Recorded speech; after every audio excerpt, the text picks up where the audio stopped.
العباس ابن الإمام الكاظم وأخو الإمام الرضا اشتكى على الإمام الرضا عند الخلافة العباسية من أجل الكنز اللي تركه الإمام الكاظم، لكن لاحقا أصبح من قادة الجيش العباسي من أجل الدفاع عن ولاية العهد لأخوه الإمام الرضا. بعد أن تم اغتيال الإمام الكاظم في سجن الرشيد العباسي، ظهرت مشكلة بين أبناء الإمام الكاظم، واللي هي من هو الذي سيقود البيت العلوي والإمامة إلى ويقسم الورث بين أبنائه اللي يصل عددهم بحدود 30 نفر. لكن الإمام الكاظم ما معقولة تفوت الوصية، لأن هو قبل وفاته أو يعني اغتياله واستشهاده وأوصى بأنه ثلث صدقات اللي تجي باسم الإمام الصادق هذا إله للإمام الرضا، وثلثي الصدقات اللي تجي باسم الإمام الكاظم هذا أيضا للإمام علي الرضا.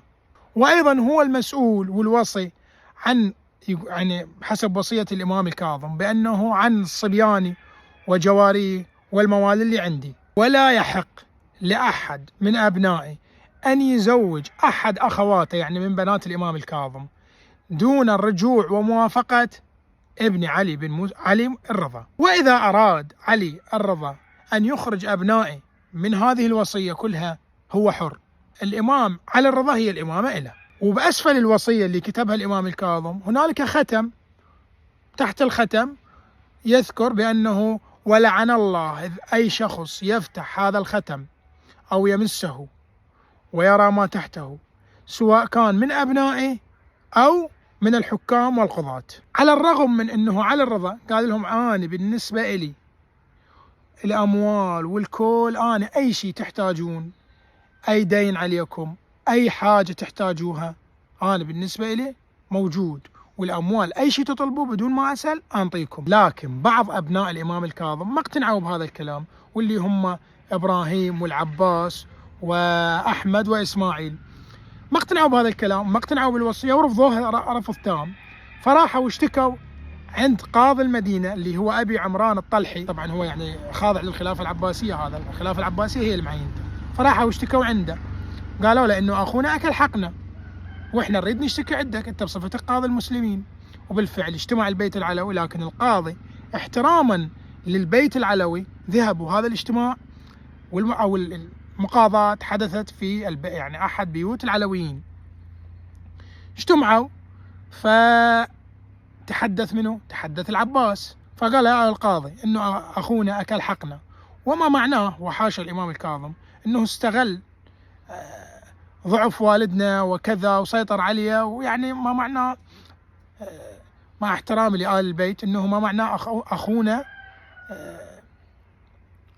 استغل عقلية والدي الضعيفة أو كذا من هذا الجانب، إلى أن وصل إلى كلام يقول له للقاضي بأنه أنا عندي كلام ما أقدر أقوله، لا أستطيع القول به لأن عيب وخجلا من نسبنا واسمنا وكذا. فانتفض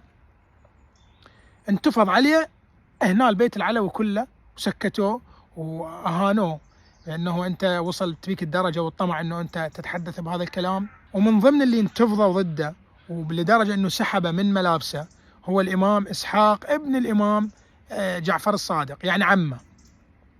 فقال له وصلت بك الدرجة أنه أنت تتحدث بهذا الكلام، وأيضا أنت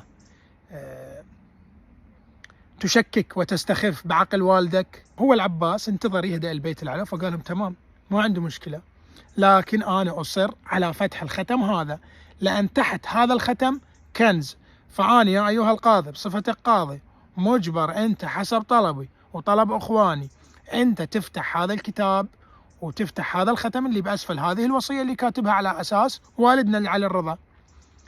القاضي رغم أنه هو عباسي ورغم كذا، لكن هذا الكلام احنا يعني ما نسمعه قليل، رفض، رغم أنه هي الدولة العباسية هي اللي معينته، رفض وقال أنا ما مستعد أنه لعنة والدك تحل علي، لأن والدك كاتب يلعن إلى يوم القيامة إلى يوم الدين من يقوم بفتح هذا الختم.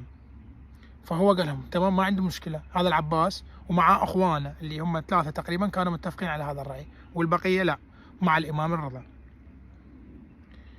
فخلاص قال لهم أنا أفتح الكتاب، وبالفعل فتح الختم هذا وانفتح الكتاب وطلعت وصية أخرى المكتوب بها بأنه إذا تم فتح هذا الختم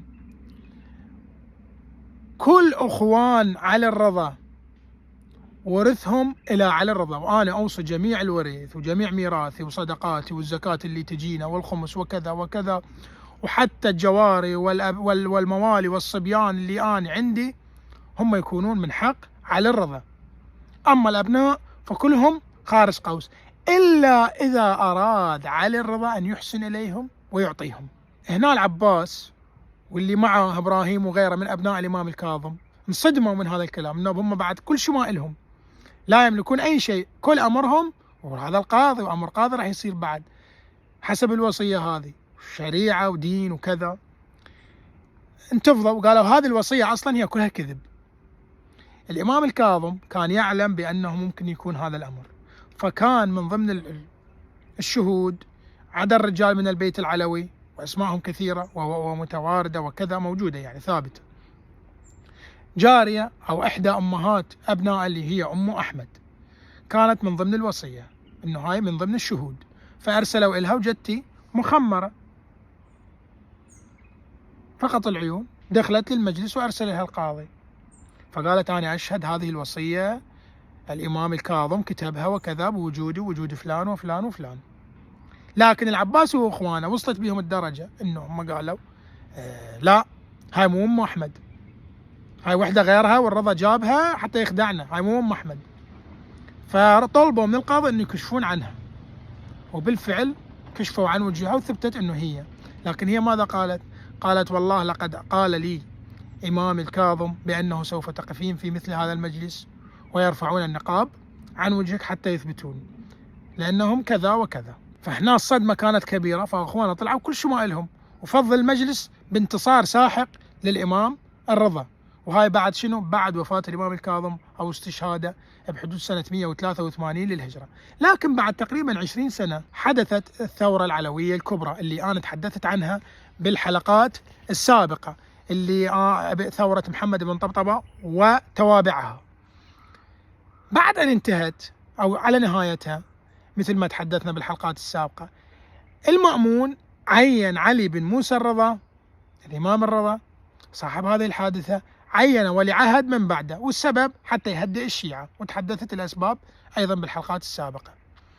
فالبيت العباسي انتفض، وأهل بغداد طبعا أيضا انتفضوا، كيف يحول الخلافة من العباسيين إلى العلويين ويروح الحكم للعلويين، فانتفضوا. المأمون كان بعده بخراسان، ماذا فعل؟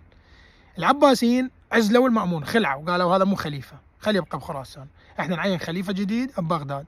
فعينوا إبراهيم المغني العباسي، وهذا كان مطرب وكذا فيعرف بإبراهيم المغني. فأصبح هنالك خليفتين، المأمون وولي عهد منه علي الرضا، ومنه أيضا هذاك في خراسان، وإبراهيم المغني ويمثل الخط العباسي أو البيت العباسي، وهذا أيضا خليفة يحكم بغداد والعراق. بغداد من اللي يحكمها؟ يحكمها الحسن بن سهل، وهذا معروف وتحدثت عنه بالحلقات السابقة أيضا.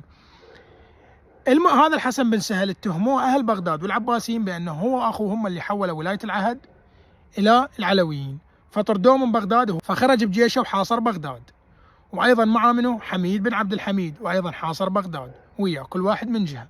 لكن أتباع حميد بن عبد الحميد وبعض القادة من الجيش التابع للمأمون انضموا إلى إبراهيم المغني، فخانوه وأخذوا بعض القلاع اللي جنوب العراق وكذا وضموها لخلافة إبراهيم المغني عنادا بالمأمون وعلي الرضا. حميد بن عبد الحميد قائد جيش المأمون اللي كان محاصر بغداد توجه للكوفة، والتقى بالعباس ابن الإمام الكاظم أخو الإمام الرضا صاحب الحادثة اللي تحدثت عنها بداية الحلقة، وهذا كان أيضا يقود ثورة بالكوفة يدعو للشيعة وكذا. فماذا فعل؟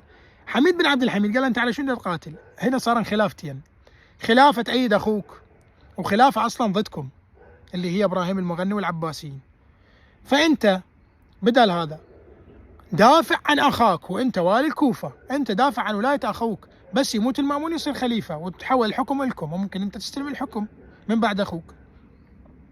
وبالفعل فهو تحول من ثائر ضد الخلافة العباسية مع ابن طبطبة وغيره والسابقين اللي ثورات الثلاثة اللي تحدثت عنها، إلى أحد قادة جيش المأمون العباسي بعد أن اتفق مع حميد بن عبد الحميد قائد جيش المأمون، وأصبح العباس بن الإمام الكاظم أخو الإمام الرضا حاكم الكوفة وواليها، بعدما كان هو سابقا يقود ثورة علوية ومعه منه أخوه أبو السرايا صاحب الثورة اللي هي الحلقات كلها بسببه، والإمام محمد ابن الإمام علي بن محمد بن الإمام جعفر الصادق. فأيضا اتفقوا معه وصاروا جزء من جيش المأمون ويدافعون من أجل شنو؟ من أجل المأمون ومن بعد ولاية العهد للإمام الرضا. فدخل العباس ابن الإمام الكاظم للكوفة الشيعية صاحبة الثورة المنتفضة، صعد على المنبر وخطب وقال أنا واليكم وأنا كذا، ودعا من بعد الخطبة للخليفة المأمون العباسي وأنا راح أحكم باسمه، ومن بعده لأخي علي الإمام علي بن موسى الرضا. فأهل الكوفة قالوا له على كيفك توقف، إذا كنت أنت تحكمنا باسم أخوك وتدعو بالثورة لأخوك علي الرضا أو أحد واحد من البيت العلوي إحنا وياك، أما تدعو للمأمون ومن بعد لأخوك علي الرضا إحنا ما نقبل، أما تدعو فقط لأخوك ونثور أما ما نقبل. بالفعل تخاذلوا الكثير من عنده انسحبوا. بهذه الأثناء وصل الجيش العباسي البغدادي يعني أصحاب إبراهيم المغني بقيادة أبو البط نحو الكوفة يرجع يقاتلهم دول الشيعة وكذا. حثت المعركة قرب النيل الآن، منطقة النيل اللي هي السبابل وكذا. انتهت بهزيمة الجيش العباسي العلوي يعني أتباع العباس ابن الإمام الكاظم واللي ينصرون المأمون والإمام علي الرضا، وانسحبوا للكوفة ومعهم أخوه أبو السرايا والإمام علي بن محمد بن جعفر الصادق. من دخلوا للكوفة ظلوا محاصريهم، الجيش العباسي حاصروا. أهل الكوفة ملوا وهم أصلا من البداية رفضوا له يعني يتحدث باسم المأمون وكذا، قالوا لا ادعوا لأي شخص غير المأمون. فآخر شيء قالوا له اخرج انتوا اطلعوا من الكوفة، ما نريدكم، ما مستعدين احنا بعد نموت من أجلكم، انت ما دام غيرت فكركم انتهى الموضوع. وبالفعل هو خرج من الكوفة ومعه الإمام علي بن محمد بن جعفر الصادق وأخوه أبو السرايا وكذا، الحديث طويل. لكن هو من خرج من الكوفة بالمقابل الجيش العباسي أعطاه أمان، وبعدها المأمون انتصر وحرر من الأسر مال إبراهيم المغني. لكن المشكلة أنه لا يعلم أحد أين مات أو متى، يعني ناس تقول في خراسان وناس تقول بالشطرة بجنوب العراق وناس تقول لا هو ببغداد ومدفون أيضا قرب من والده. ولا تنسون تابعوني.